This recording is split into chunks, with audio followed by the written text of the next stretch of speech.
When Jerry Hall went to Mrs. Patricia Gregory's home at midnight and begged her to take him on the Gregory yacht, which was sailing for the South Seas to search for Mrs. Gregory's long-lost little daughter, Joan, Jerry didn't even dream of the weird adventures the cruise would lead to.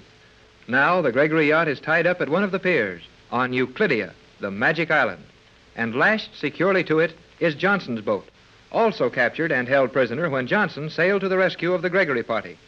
Two things have happened, however, which give Mrs. Gregory and her party more reason for hope than the Euclideans know anything about. We hear them planning how to use these advantages as they talk excitedly in the radio cabin. Before you say anything further about your plans, Captain Bradford, might I ask one question? Go to it, Joan. The more mistakes we can find before we make them, the better off we'll be. I merely wanted to ask if you were quite sure none of the Euclideans had been in this room since Jerry and I left to go to the laboratory. I'm sure of that, aren't you, Tex? I was just trying to think, Pat. Of course, we were in and out of here while we were working down in the hold, but I'm reasonably sure no one else was in here. We didn't leave the cabin for any great length of time. What do you want to know that for, Joan? Because, Jerry, we are now going to discuss our plans for escape from this island, and we cannot do so unless we are absolutely certain of privacy while we are speaking. Golly whiskers, Joan, you're right. And if any of those Euclideans were snooping around in here, they might have done something to this seaweed cloth so we wouldn't shield us from the sound and the light beams anymore. Precisely. Hey, what did I tell you about sounding like old G-47? I am sorry, Jerry. I should have said exactly. Now, your point is well taken, Joan, but I think we'll have to take the chance. Is there any way we could tell if the cloth had been tampered with, Joan, dear? No, Mother. It can be sprayed with a liquid which robs it of all opaque properties. Yet the change cannot be detected. Well, I'd say we didn't have time to worry about it. We've only got a few minutes to figure this thing out. Right, kid. I'm for taking a chance and going ahead with the plans. Because any minute now, one of those Euclideans is going to come running in here and ask what we know about my formula blowing up. You two had better tell Tex and me exactly what happened. Then we can fit our plans into it. Well, we started to get ourselves into trouble, so we'd be taking a G-47 in the laboratory. And we got taken there mighty fast and without getting into trouble. We met the submarine commander. She took us to the sound channel, the only room on the island where one may always talk without being overheard. Yeah, and that's the craziest room you ever saw. More funny noises and funny things without any sound. Some other time, kid. Get on with the story. I'm sorry. Well, that girl commander took us in this room just so we could talk to her without anybody hearing us. And we told her about the formula. Oh, how it filled the laboratory with gas and put everybody in the room to sleep the minute it was completed. Oh, do you think it was wise to trust her that way? I was in doubt at first, Mother, but her subsequent activities quite definitely substantiated Jerry's method of procedure. That means everything came out okay. I thought that might be it, kid. Go ahead.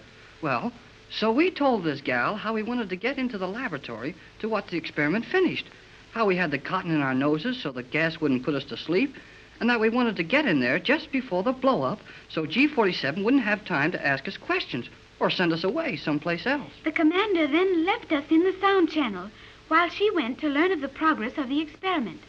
Luckily, G-47 had learned of our presence on the lower levels, and he promptly sent the commander back to look for us. You sure got a good break there. This thing seemed to have gone almost too nicely for you. Yeah. Then we tried to get the commander to put some of the cotton in her own nose, but she said no.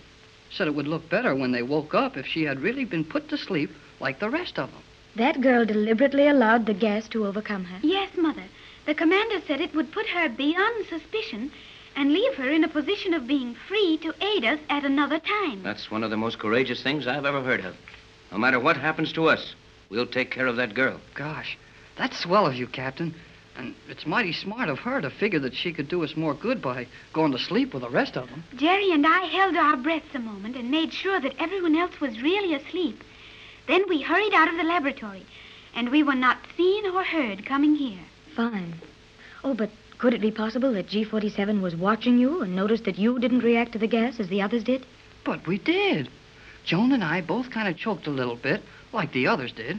Then we fell down on the floor and stayed real still for a second or two, till everybody in the room was quiet, like they were sound asleep. Then we jumped up and ducked out. It looks cut and dried, Pat. I don't see where anything could possibly have gone wrong. No, Tex, it seems perfect. Oh, if only these Euclideans really believe Johnson is here with us and don't find the hole we've cut between the boats, we should make our escape as soon as darkness covers the island. I was going to ask you, what are the holes in the boats for? Gee whiz. Well, we haven't any choice. We have nothing to lose. Our case is hopeless as it is. You're right, Joan, dear. Nice work, Joan. Come in. Oh, you. Oh, my. Oh, the skipper. Oh, boy. Yep. Well, what's up, Skipper? Done. What's done? Tanks. You got the oil tanks in Johnson's boat ready for the oil? Yep. Then we can begin transferring the oil at once, can't we? Nope. Why not? Noise. What noise, Skipper? Pumps. He's right, Pat. There isn't a sound anywhere on this island. If we start the pumps on this yacht to pump our oil over into Johnson's boat, they'll hear the pumps and come a-running to spoil our little plan. Is it that you are going to transfer the oil from this boat to the other one and use the other boat for the escape? Yes, dear. Johnson's boat is better for the purpose. I get it. And we've got to have noise to cover up the working of the pumps before you can move the oil. Right, Skipper? Right. That's a problem. How can we make enough noise to cover those pumps without the noise being suspicious? Yeah. Say, wait a minute. You've got a little portable power saw on board, Tex. I saw it. Of course, Jerry, but And what... that broken mast out there is hard to handle. The most natural thing to do with it is to cut it off clean near the bottom, then step the new end in the deck.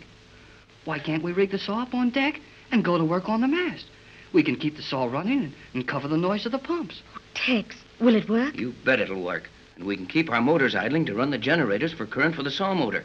That'll be more noise to cover the pumps. Good boy, Jerry. You are wonderful, Jerry. Oh, you don't have to keep reminding me of it all the time. I won't forget that I am. I feel sure that you won't, Jerry. But you certainly earned the bouquet this time. Oh, does that answer your question, Skipper? Yep. All right, Skipper. You wait until you hear our motors and the saw start.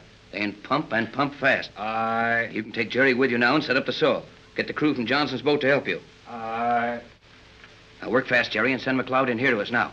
If you talk to him out on the deck, don't forget to call him Johnson. Aye, aye, sir. Hurry up with that saw, boys. Let's fix up the mast so we can use our thing again there. Right, sir. Oh, Captain Bradford, it seems that things are going nicely for us after all. It sure does, Joan. If we get that radio working, I only hope they keep things up like this. We didn't have time to tell you what we'd been doing while you and Jerry were gone, Joan, dear. But Tex has had the men working quietly, cutting holes in the sides of the two boats, just above the waterline. Yes, I know. Jerry and I crawled aboard through one of the holes. Yeah, and you're still dripping wet, Joan. Hadn't you better change your clothes? Oh, but it is so nice and warm. I'm sure I will be comfortable. No, dear, the captain's right. Better run along and put on one of my dresses. The tan sweater and skirt will fit you nicely. I will do as you say, Mother dear, but really I do not like to miss any of the excitement. Oh, how do you do, Mr. Johnson? And you, Miss Joan. Nicely, thank you. Won't you go right into the cabin? Mother and the captain are expecting you. Thank you. Come over and sit down, Mac. You needn't look so frightened, Mac. The cloth covering this cabin will keep anyone from hearing us call you Mac. Will it cover up my accent, too? I sound about as much like Johnson as a bullfrog does as a mockingbird. That'll do all right in here, Mac. How are you getting along with the transfer? Well, everything below deck is in the other boat now, except the oil. That's a problem. A problem no longer, Mac. Jerry solved it. He's going to run the power saw and cut off the broken mast while the pumps work to cover the noise. That's a clever laddie, that Jerry. You didn't lose a thing when he shanghaied himself aboard for this cruise. Yeah, we know it, Mac. Jerry and Joan have done a lot we couldn't have done ourselves. And the best part of it is that you two have enough sense to give him a chance to do something. There's many a smart young'un in this world that never gets a chance to show what they can do for the old folks standing in their way. You're right, Mac. But much as we'd like to talk about our clever juveniles, there's work to be done. Are you going to try and move anything out of the cabin, Tex? Not much. We'll take this radio and my instruments the last thing, in the dark, just before we shove off. But I'm afraid you'll have to get along with very few clothes and luxuries, Pat. You know how much that worries me, Tex. What else? Well, I'm not so sure about the fuel supply.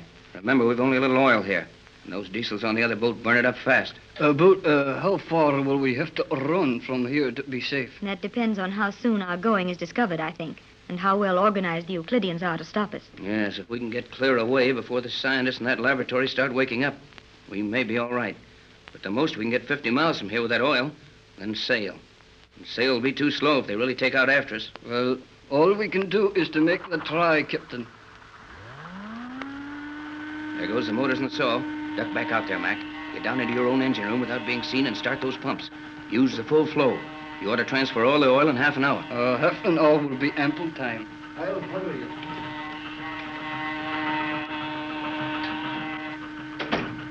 Well, we'd better go out on deck and act interested in fixing that mast, Pat. Suppose you go, Tex, and leave me here to use the radio. I'll keep sending as though I were trying to get help from the mainland.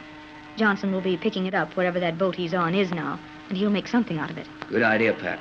It'll make these Euclideans think we're desperate. They'll be intercepting the beam all the time. I'll keep on trying to get help, Tex. Good luck, dear. Hey, Tex, come over here, will you? Why, sure, son. Coming right up. What's the matter, Jerry? Well, I'm not sure how you want this mast sawed. There's one of those Euclidean guards coming down the pier. What'll I do? Just saw wood, kid. Just saw wood.